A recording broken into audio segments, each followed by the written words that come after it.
अवाम का समुंदर इस्लामाबाद आकर एक ही चीज का मुतालबा करेगा, इलेक्शन और सिर्फ इलेक्शन। इमरान खान ने कारकुनान को 20 मई के बाद किसी भी दिन लॉन्ग मार्च की कॉल के लिए तैयार रहने की हिदायत कर दी। मौजूदा हुक्मरान जहां भी जाएंगे चोर और गद्दार की आवाजें लगेंगी। मियांवाली में जलसे से खिताब, एक बार फिर वाज़ेह कर दिया कि न्यूट्रल सिर्फ जानवर रहता है। नेपरा ने फ्यूल एडजस्टमेंट की मद में बिजली महंगी कर दी। कराची के सिवा मुल्क भर के लिए बिजली ₹2.86 फी यूनिट महंगी। कराची वालों के लिए बिजली की कीमत में ₹1.38 इजाफा। गवर्नर पंजाब उमर सरफराज चीमा की सदर मुमलिकत आरिफ अलवी से मुलाकात। पंजाब की सियासी सूरत हाल, आईनी निकात पर ब्रीफिंग दी।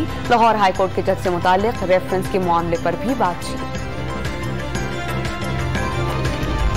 वफाकी वज़ीर मनसूबाबंदी एहसन इकबाल ने सी पैक मनसूबों की सिक्योरिटी बढ़ाने की हिदायत कर दी।